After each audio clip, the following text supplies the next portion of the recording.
Bonjour, ce cours de génétique des populations est destiné aux élèves de la deuxième année bac sciences mathématiques A et la deuxième année bac SVT.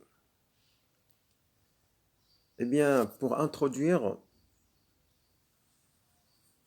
la génétique des populations, nous avons ici un certain nombre d'illustrations qui nous montrent un certain nombre d'espèces. Vous avez ici des insectes, des mammifères. Donc,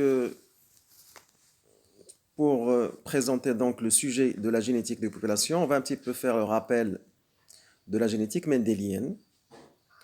Dans la génétique mendélienne, on s'intéresse à la sélection de lignées pures par rapport à un caractère donné, s'il s'agit d'un monohybridisme, ou bien par rapport à deux caractères, s'il s'agit de du dihybridisme.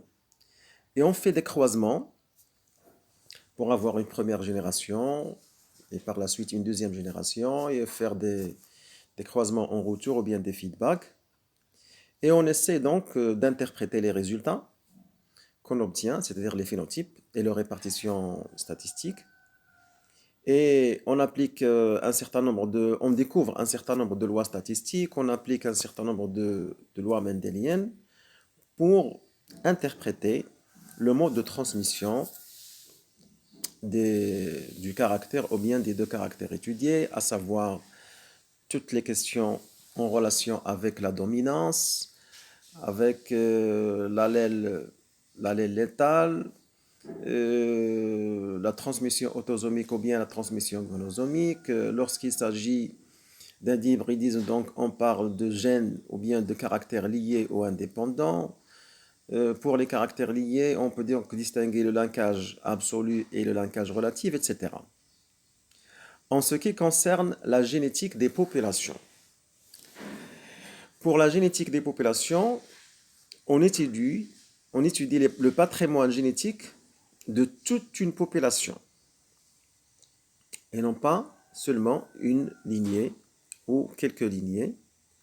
Donc, une population, c'est l'ensemble des individus qui appartiennent à la même espèce qui occupent un espace donné, un milieu donné.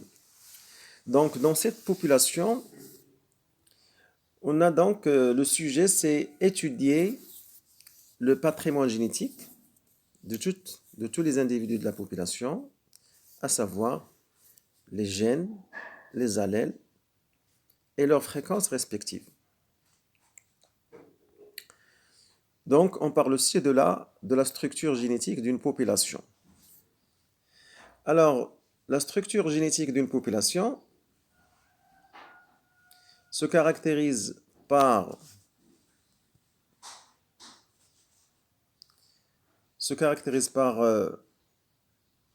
la présence de gènes et la présence d'allèles. Et les allèles dans une population se caractérisent par leur fréquence. Donc, si on veut comparer plusieurs populations, vous avez ici, par exemple, un schéma qui vous montre un certain nombre de populations. Nous en avons ici 4 populations. On va prendre l'exemple de 4 populations humaines par rapport à un caractère donné, un caractère simple, qui est par exemple le groupe sanguin du système ABO. Alors nous savons très bien que chaque individu se caractérise par son génotype par rapport à ce caractère, c'est-à-dire il porte 2 allèles. Les allèles de ce caractère sont au nombre de 3. Nous avons l'allèle A, l'allèle B et l'allèle O. Alors, qu'est-ce qui fait donc la différence entre ces 4 populations? Eh bien, ce sont les proportions des différentes allèles. Supposons que nous avons une population théorique qui est constituée par exemple de 500 individus Et puisque chaque individu porte 2 allèles, c'est-à-dire nous avons le patrimoine génétique de la population par rapport à ce caractère est constitué de 1000 allèles. Alors, parmi ces 1000 allèles, on peut par exemple calculer la proportion de l'allèle A, de l'allèle B et de l'allèle O. Cette proportion en génétique des populations ne se calcule pas en termes de pourcentage, mais elle se calcule en termes de fréquence. Donc, si on veut faire la correspondance entre le pourcentage et la fréquence, on va dire que un pourcentage est compris entre 0% et 100%, alors que la fréquence, c'est un nombre qui est compris entre 0 et 1. Par exemple, vous avez ici une population dans laquelle la fréquence de l'allèle A, c'est 0,4. La fréquence de l'allèle B, c'est 0,4. Et la fréquence de l'allèle O, c'est 0,2.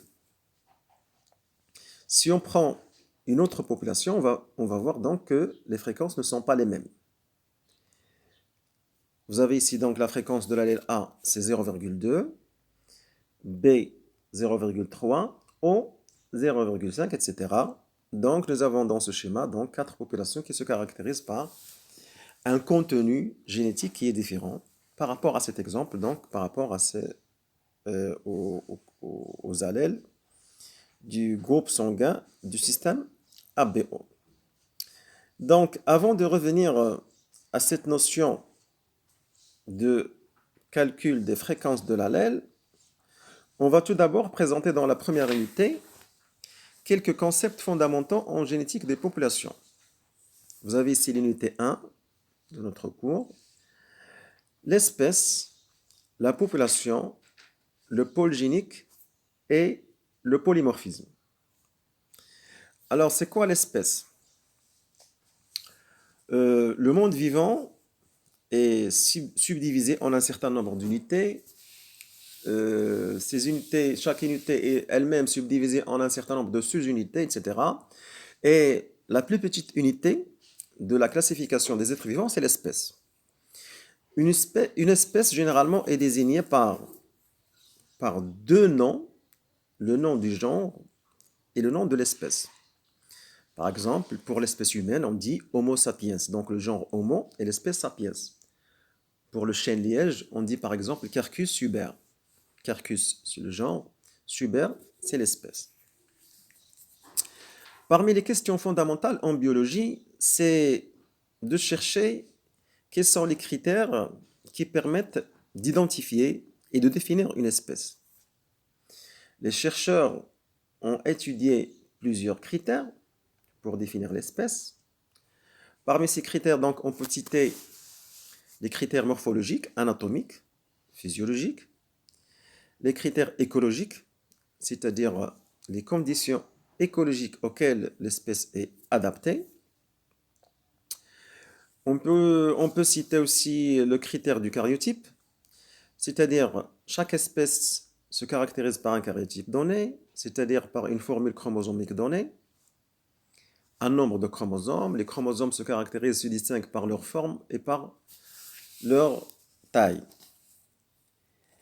Mais parmi les critères donc les plus importants, les plus forts pour identifier une espèce, c'est le critère de la reproduction. En effet, généralement, les individus qui appartiennent à la même espèce sont capables de se reproduire entre eux, alors que les individus qui appartiennent à des espèces différentes, généralement ne se reproduisent pas entre eux. Et lorsqu'on parle de possibilité de reproduction, donc on veut dire la reproduction pour un nombre indéfini de générations. Donc, pour le critère de la reproduction, on parle de la stérilité externe et la fertilité interne. Fertilité interne, c'est-à-dire que les individus qui appartiennent à la même espèce sont capables de se reproduire entre eux, comme je l'ai dit, pour un nombre indéfini de générations. Et la stérilité externe, c'est-à-dire que les individus qui appartiennent à une espèce donnée sont incapables de se reproduire avec les individus des autres espèces. Donc ceci en ce qui concerne le premier concept, le concept de l'espèce. En ce qui concerne la population. Une population, c'est l'ensemble des individus qui appartiennent à une même espèce, qui occupent un territoire donné, un espace donné, dans un milieu donné. La population est délimitée par un certain nombre de barrières. On peut citer principalement des barrières géographiques et des barrières écologiques. Alors, que veut dire des barrières géographiques? Prenons l'exemple d'une espèce terrestre qui vit sur une île. Donc, les individus de cette population ne peuvent pas quitter l'île puisqu'ils ne peuvent pas vivre dans le milieu aquatique. Donc, on va dire que l'île, les limites de l'île constituent donc une limite géographique de la population. On parle aussi des limites écologiques, c'est-à-dire que une espèce donnée ne peut vivre que dans un espace plus ou moins bien délimité, vu que au-delà de cet espace, au-delà de ce territoire, les conditions écologiques sont défavorables pour la survie des individus de l'espèce. Donc, je répète donc un petit peu la définition de la population. C'est l'ensemble des individus qui appartiennent à une espèce donnée, qui occupent un espace donné, qui est délimité par des barrières géographiques et des barrières écologiques. Alors, dans ce sens, on peut supposer donc l'existence de plusieurs espèces, plusieurs populations qui appartiennent à l'espèce. Donc, on va revenir à ce schéma-là. Donc, on peut se poser la question, par exemple, à partir de ce schéma, qu'est-ce qui fait donc la différence entre, soi-disant, la population A, la population B, la population C et la population D? Étant donné que les 4 populations appartiennent à la même espèce, il n'y a pas, théoriquement, il n'y a pas de différence en ce qui concerne le patrimoine génétique au niveau des gènes, le karyotype, les chromosomes, etc. Mais on peut se poser la question, donc alors, où réside la différence entre ces populations, dans cet exemple, la population A, B, C, D? Eh bien, la différence ne réside pas dans le karyotype, ne réside pas dans le patrimoine génétique au niveau des gènes, mais la différence réside au niveau des allèles. Alors, cette différence peut avoir un aspect qualitatif ou bien un aspect quantitatif. L'aspect qualitatif, c'est-à-dire que vous pouvez trouver des allèles qui se trouvent dans une population et qui ne se trouvent pas dans une autre population. Et l'aspect quantitatif, c'est la différence des fréquences. Et c'est l'exemple que j'ai présenté il y a quelques instants. Donc, la structure de la population se caractérise par la présence ou l'absence d'un certain nombre d'allèles et la différence, au niveau des fréquences respectives de ces allèles. Troisième concept, c'est le pool génique. Alors, c'est quoi le pool génique d'une population donnée? Le pool génique, c'est l'ensemble des gènes et des allèles de tous les individus de la population réunis. Donc, ce patrimoine génétique commun à tous les individus de l'espèce, dans son aspect soi-disant en termes de gènes ou bien en termes d'allèles, donc l'ensemble de ce patrimoine génétique qui est commun à tous les individus de la population constitue ce qu'on appelle le pool génique de la population.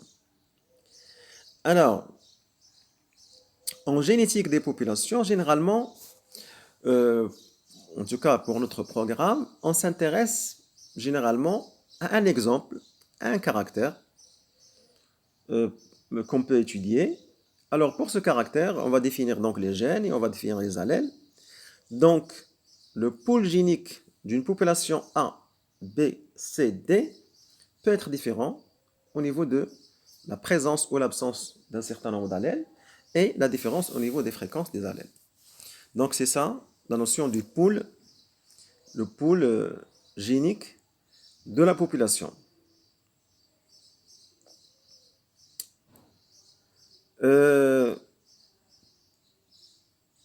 Autre concept, c'est le polymorphisme.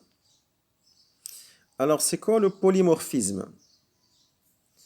Le polymorphisme, on dit qu'un gène est polymorphe si elle est présent dans la population, s'il est représenté dans la population au moins par deux allèles. Et la fréquence minimale de chaque allèle doit dépasser 0,01.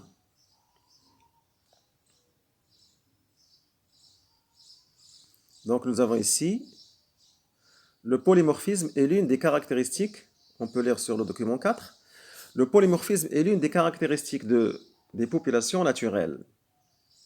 Ce concept désigne la diversité des phénotypes, elle-même liée à la diversité des génotypes, des allèles et des génotypes. Un gène est dit polymorphe lorsqu'il est présent sous forme d'au moins deux allèles différents, représentés avec des fréquences supérieures à 0,01. Donc c'est ça la notion du polymorphisme. Le gène étudié doit être représenté au moins par deux allèles et la fréquence de chacun des deux allèles, ou bien de chaque allèle, doit dépasser 0,01. Donc pour juste un petit rappel, si vous voulez faire donc la comparaison entre la fréquence et le pourcentage, 0,01 c'est l'équivalent de 1%. Eh bien, le document 4 nous présente aussi ici une étude par analyse, par électrophorèse, d'une enzyme chez une espèce donnée.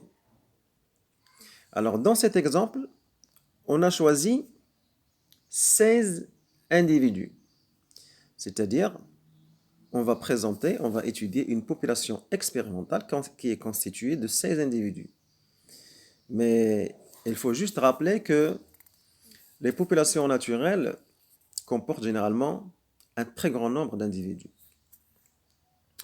Dans cette population de 16 individus, mettons par exemple une population de souris, on va procéder par exemple à l'extraction d'une enzyme contenue dans la salive. Mettons l'amylase salivaire par exemple. Pardon. Cette enzyme, c'est bien évidemment une protéine. Et une protéine, elle est synthétisée sous le contrôle d'un gène. Dans cet exemple, après avoir donc séparé par électrophorèse le contenu enzymatique de la salive, on a découvert que nous avons deux types d'amylase salivaire. Un type qui s'appelle F et un autre qui s'appelle S. Donc, ici, vous avez le sens de la migration au moment de l'électrophorèse. Et nous avons deux bandes. La bande supérieure correspond à la variante de la protéine de l'enzyme F et la bande inférieure correspond à la variante S. Donc, qu'est-ce qu'on a découvert dans cette étude par électrophorèse? Que les individus qui appartiennent à cette population expérimentale de 16 individus sont capables de synthétiser deux types de l'amylase salivaire. Le type S qui correspond à la bande inférieure et le type F qui correspond à la bande supérieure. F comme rapide, fast, S comme slow, lent. Donc on a découvert que nous avons deux types, deux variantes de l'enzyme, c'est-à-dire deux variantes de la protéine. Alors comment peut-on interpréter cela? Alors, ceci nous amène à essayer de répondre à la première question. Comment peut-on expliquer l'existence de deux variétés de l'enzyme, c'est-à-dire de la protéine, et que signifie la présence des deux variantes, des deux variétés chez le même individu? Eh bien, vous avez ici dans la réponse à la première question. L'existence de deux variétés de l'enzyme traduit l'existence de deux allèles. Donc le gène en question est présent sous forme de deux allèles. Et lorsqu'on retrouve que le même individu, les cellules d'un même individu sont capables de synthétiser les deux variétés de l'enzyme, cela veut dire que les deux allèles sont codominants. Pardon. Donc c'est ça la réponse à la première question. Dans cette première question, vous avez deux parties. Comment peut-on expliquer l'existence de deux variétés? C'est l'existence de deux allèles. Et comment peut-on expliquer la synthèse des deux variétés par les cellules d'un même individu? C'est que les deux gènes sont codominants. Les deux allèles sont codominants. Deuxième question. L'étude chromatographique de l'enzyme constitue-t-elle une exploration du phénotype ou bien du génotype? Alors ici, dans cette étude par électrophorèse que nous avons au niveau du document 4, on a fait l'analyse par électrophorèse de la protéine, de l'enzyme, c'est-à-dire de la protéine. Donc on est en train d'explorer un phénotype moléculaire. Donc, vous savez très bien les notions de l'expression de l'information génétique et le rapport, la fameuse liaison entre le gène et la protéine. Donc, la protéine constitue un phénotype moléculaire, qui est donc le résultat de l'expression d'un allèle. Donc, lorsqu'on est en train d'étudier les protéines, les enzymes, par analyse électrophorétique, on est donc en train d'explorer le phénotype moléculaire. Et je vous rappelle que dans le chapitre de la génétique humaine, nous avons vu la technique de Sauer-Blot. Cette technique, il nous donne un petit peu des bandes qui rappellent ce document 4, mais lorsqu'il s'agit de bandes qui représentent les fragments d'ADN, les allèles, à ce moment-là, on est en train d'étudier le génotype. Parce que l'électrophorèse des fragments d'ADN nous montre des bandes, et dans ce cas-là, chaque bande correspond à un allèle. Ici, chaque bande correspond à un type de protéine. Donc ici, on est en train d'étudier le phénotype moléculaire. La technique de Sauer-Blot lorsqu'il s'agit de l'ADN, c'est une technique qui nous permet d'identifier le génotype d'un certain nombre d'individus. Bien. Donc, la réponse à la deuxième question, donc, l'exploration des enzymes constitue l'exploration du phénotype moléculaire. En effet, une enzyme, en tant que protéine, est l'expression d'un allèle.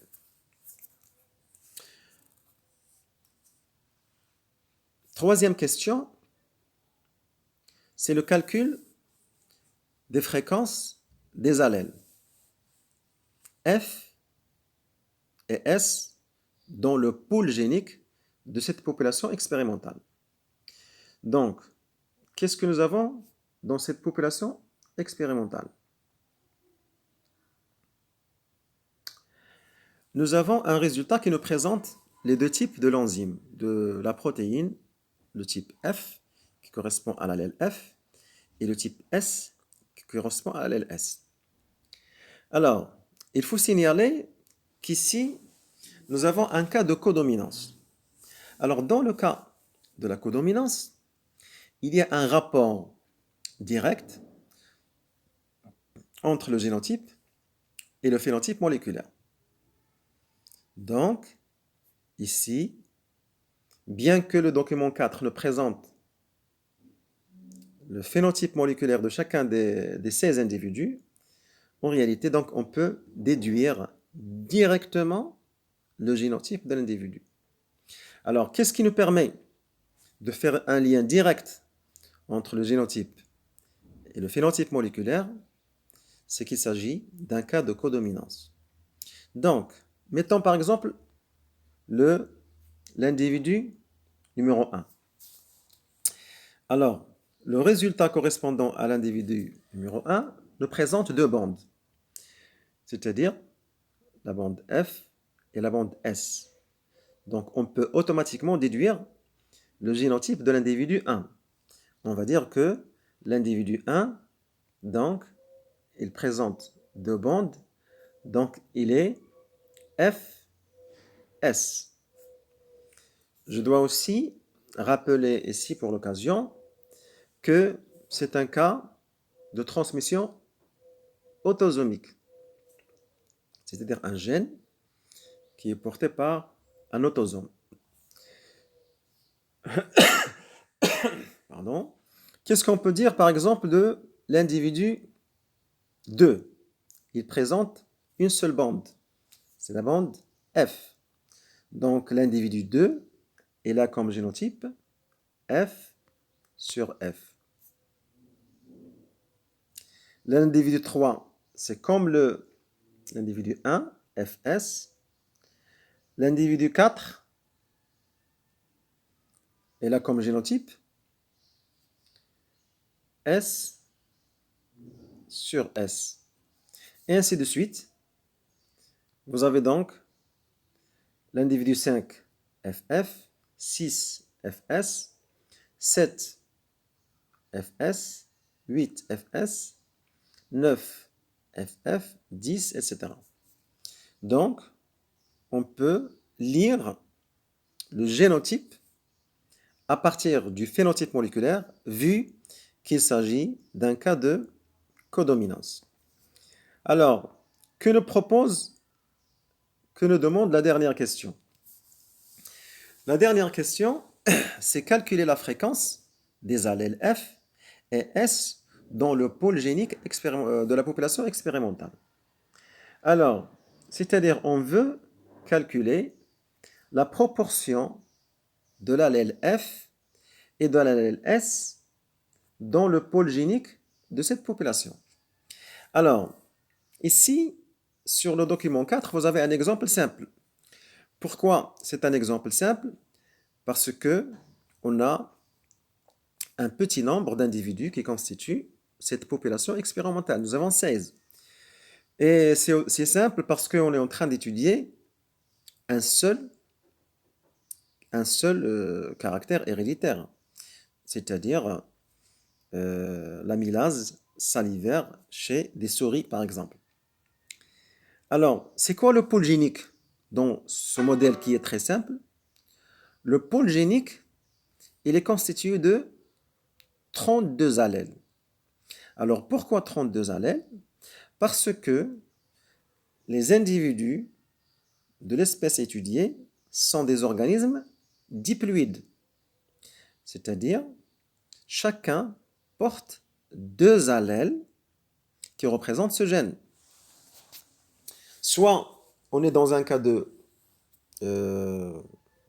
individu homozygote, lorsqu'il porte deux copies du même allèle, soit d'un individu hétérozygote, lorsqu'il porte deux allèles différents qui représentent le gène. Donc, notre pôle génique, c'est 32 allèles. Et dans ce pôle génique, nous voulons tout simplement calculer la proportion de F et la proportion de S. Alors, pour ce calcul, je vais en rappeler une règle très simple. C'est comme ce qu'on fait lorsqu'on veut calculer un pourcentage. Nous avons un ensemble qui est constitué d'un certain nombre d'éléments qui sont de nature différente. Alors, le pourcentage, disons par exemple, nous avons un certain nombre d'éléments A, B et C. Donc, pour calculer la proportion, pour calculer le pourcentage de A, donc je vais chercher le nombre des éléments du type A dans l'ensemble, divisé par l'ensemble des éléments qui constituent l'ensemble en entier, c'est-à-dire l'ensemble des éléments qui appartiennent à la catégorie A, B, C. Donc le nombre, par exemple, le pourcentage de A, c'est le nombre des éléments du type A divisé par l'ensemble des éléments des types A, B, C. Lorsque vous voulez faire le calcul d'un pourcentage, vous faites cette fraction et vous multipliez par 100. Ici, puisqu'on est en train de travailler avec les fréquences, on ne va pas multiplier par 100. Bien. Alors, comment va-t-on calculer le pourcentage ou bien la fréquence de l'allèle F et la fréquence de l'allèle S dans le pôle génique de cette population? Alors, premièrement, on va traduire ce résultat. On a un tableau, le résultat du document 4. On va le traduire. On a un tableau qui va nous présenter le génotype qui correspond, le nombre d'individus qui ont le même génotype. Alors, qu'est-ce qu'on a ici?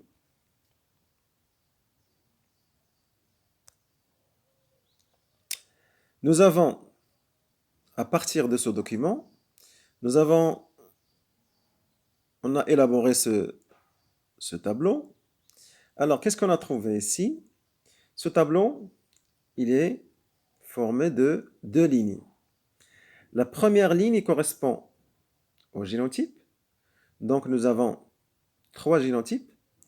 Le génotype FS, FF et SS. Alors, qu'est-ce qu'on a fait? On a cherché à partir de ce document-là, parmi ces 16 individus, quel est le nombre des individus qui ont le génotype FF, ou bien SS, ou bien FS. C'est-à-dire, nous avons trois catégories. Il y a les homozygotes FF et SS, et il y a les hétérozygotes FS. Alors, parmi ces 16 individus, qu'est-ce qu'on a trouvé? Que 6 individus, ils ont le génotype FS. 8 individus, ils ont le génotype FF. Et 2 individus, ils ont le génotype SS. Alors, comment va-t-on calculer la fréquence d'un allèle? Alors, la fréquence d'un allèle, par exemple, la fréquence d'un allèle, c'est 2 fois l'effectif des homozygotes par rapport à l'allèle qu'on recherche. Pourquoi on va prendre l'effectif des homozygotes et on va le multiplier par 2? Parce que chaque individu, il porte 2 copies d'un allèle donné.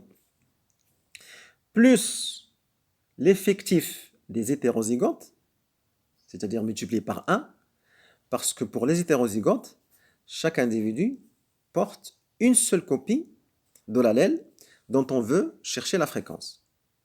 Et par quoi on va diviser? Eh bien, on va diviser par 2 fois l'effectif total de la population. Pourquoi on va multiplier l'effectif total de la population par 2? Parce que, étant donné que nous avons des individus diploïdes, donc chaque individu porte 2 allèles et le nombre total des allèles, c'est 2 fois l'effectif de la population, donc 2 fois le total des individus qui constituent la population. Alors, je répète, la fréquence d'un allèle, c'est 2 fois l'effectif la fréquence d'un allèle, voilà, je vais agrandir un petit peu l'image. La fréquence d'un allèle, c'est 2 fois, donc voici la fréquence d'un allèle, c'est 2 fois l'effectif des homozygotes plus l'effectif des hétérozygotes divisé par 2 fois l'effectif total des individus de la population. C'est-à-dire dans ce cas-là, 2 fois 16, c'est-à-dire 32. Donc à chaque fois, nous allons avoir, au niveau du dénominateur, nous allons avoir le nombre 32. Alors, nous avons donc à calculer la fréquence des deux allèles. Voilà. La fréquence des deux allèles, c'est tout d'abord, donc, on va chercher la fréquence de F et la fréquence de S. Donc, regardez comment on symbolise la fréquence. Donc, F, entre parenthèses F, c'est-à-dire la fréquence de l'allèle F. Alors, c'est quoi la fréquence de l'allèle F? Regardez, c'est 2 fois le nombre des individus qui ont le génotype FF, c'est-à-dire le nombre des homozygotes, plus le nombre des hétérozygotes, divisé par 2 fois 16, c'est-à-dire 32. Alors, d'après le tableau, les individus qui sont homozygotes par rapport à F, ils sont en nombre de 8. Donc ici, vous avez 2 fois 8, plus les individus hétérozygotes. Alors, vous avez les individus hétérozygotes, c'est 6. Donc, 2 fois 8 plus 6 divisé par 32. Alors, ça nous donne 22 sur 32. Ça nous donne 0,6875. Alors, pour calculer la fréquence de l'allèle S, donc je vais encore une fois revenir au tableau. Les homozygotes SS, ils sont en nombre de 2 dans cette population expérimentale. Les individus hétérozygotes sont toujours en nombre de 6. Donc ici, nous avons la fréquence de l'allèle S. Regardez, la fréquence de l'allèle S, c'est 2 fois le nombre SS, le nombre des individus homozygotes SS, plus le nombre des individus NF divisé par 2 fois 16, c'est-à-dire divisé par 32. Alors, qu'est-ce qu'on va trouver? On va trouver 2 fois 2 plus 6 sur 32. C'est 10 sur 32, c'est 0,3125. Et vous devez bien sûr remarquer que 0,6875 plus 0,3125 égale à 1. Donc, voici en ce qui concerne donc la première unité de notre chapitre sur la génétique des populations. Mes chers élèves, vous allez trouver sur la plateforme de votre classe virtuelle, vous allez trouver 2 documents PDF.